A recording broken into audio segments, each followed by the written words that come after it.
You know, when we think of the 16th century, it's easy to picture it as just another chapter in a history book, but it wasn't. It was a battleground, a chaotic, vibrant, and honestly, a pretty brutal tug of war for the very soul of Europe. So let's jump in and really unpack what was going on. And that really brings us to the big question for this whole explainer. In a century defined by this massive clash between an old, established world and this flood of new, radical ideas, who actually comes out on top? So let's get to know our two main fighters here. In one corner, you've got tradition. This is a world where power is all about inherited land. The church is the absolute authority, and your place in society, well, that's pretty much fixed from the day you're born. And in the other corner, you have transformation. This is where a whole new engine of wealth is firing up through global trade, the Reformation is just shattering religious unity, and all these radical new ideas are challenging the very foundation of that old world. All right, so let's start with the arena where this battle was fought every single day, the structure of society itself. A person's entire life was basically dictated by this rigid three-part hierarchy. You can think of it as society's unbreakable ladder. This ladder had three main rungs that determined your place in the world. First up, your class, which was all about your family name and your money. Second, your religion, which decided your allegiances and, frankly, your personal safety. And third, your gender, which defined your role in what was, without a doubt, a man's world. Now, this is where things get really interesting, because this created a ton of tension. You've got this rising merchant class that's becoming incredibly wealthy, rivaling the old aristocracy in sheer riches. But even with all this new cash flooding into the cities, the ultimate symbol of real power, the bedrock of the traditional order, was still owning land. And here's a perfect example of how the old guard kept their grip on power. Just look at the English Parliament. You could be the richest merchant in all of London, but there was no way you were getting into the House of Lords. Nope, that was reserved exclusively for the landed nobility. That structure made sure that real political power stayed tied to that traditional aristocratic order. Okay, that next rung on the ladder was religion.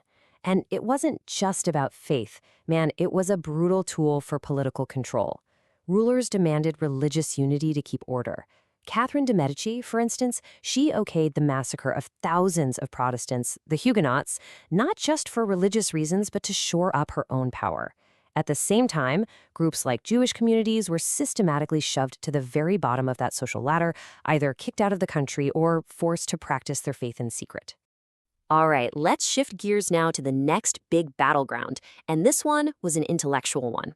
The Renaissance and the Reformation didn't just change art and religion, they sparked this fierce, continent-wide debate about the very nature of women and their proper place in society. This debate was so huge, it even had a name. The Querelle de Femme, which basically means the woman question. And look, this wasn't some stuffy academic exercise. This was a public argument that raged for centuries among writers and philosophers and theologians. What were women capable of? What was their God-given role? And should anything ever change? And you can just see the clash of ideas right here. On one side, you have the traditional view, leaning on guys like Aristotle, arguing that women were basically unfinished men. They'd point to Eve in the Bible as the reason for original sin. But then reformist thinkers started pushing back hard, saying any incompetence was just because of a lack of education. And they'd point to powerful women right in front of them, like Queen Elizabeth I, as living proof of what women could do. The Reformation just threw another wrench in the works, and it had wildly different outcomes for women. Under Catholicism, convents were this rare space for female leadership and education.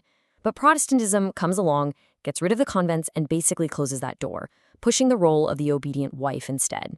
And then you had these radical groups like the Anabaptists who went the complete opposite direction, letting women become preachers and hold real authority. Now, you can imagine, when you have all these public debates questioning people's roles in society, the folks in power start to get a little nervous, right? So as the church's absolute authority began to crack, a new player stepped in to regulate morality, the state. City governments started laying down new rules, trying to enforce their idea of social order on the streets. And they were not messing around. They basically weaponized public shame to keep people in line. You could get locked in the stocks, tied up in public for your neighbors to mock you and throw rotting vegetables at you. Or you could be the star of a charivari, which was basically a loud, humiliating parade designed to shame you for breaking the community's rules. But this whole situation created a society that was just full of these crazy contradictions. On one hand, you've got city governments cracking down on vices, trying to get rid of rowdy festivals like Carnival.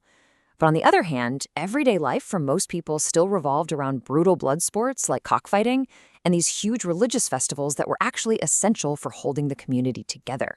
So you've got all these simmering tensions, religious conflict, social chaos, arguments over gender, and all of that anxiety had to go somewhere.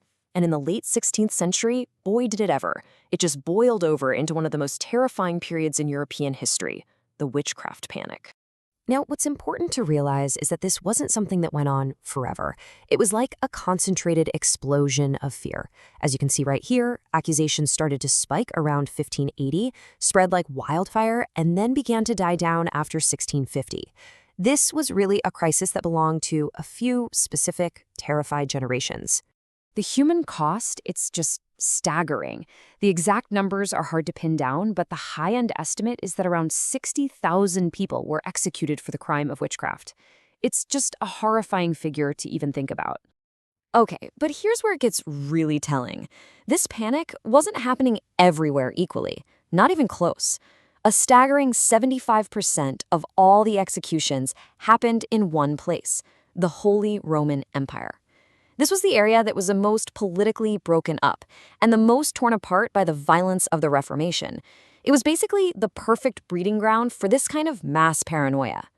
So, who was being accused? Well, this chart makes it painfully clear. An overwhelming 80% of the accused were women. The crucial point here is that this panic was deeply gendered.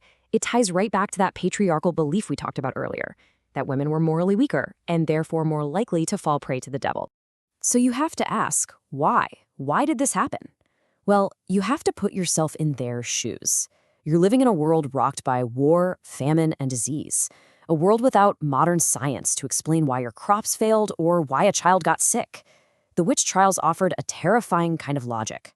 It was a way for panicked communities to find a scapegoat, to feel like they were doing something to get some control back over their chaotic lives. Which brings us all the way back to where we started, old world versus new ideas. So, who actually won? Well, in the short term, the answer is tradition. By the end of the 16th century, those old hierarchies of class, religion, and gender, though they were battered and challenged, they largely stayed in place. But, and this is probably the biggest takeaway of all, the story doesn't end there. The forces of transformation had planted seeds. New ways of thinking about wealth, religion, and society had taken root, and they were going to keep growing, eventually reshaping the entire continent in the centuries that followed. And that kind of leaves us with one last big thought, right? The 16th century is this incredible case study, but the conflict itself is timeless. It really forces us to ask, for any society, at any point in history, how long can an old world truly resist the coming of a new one?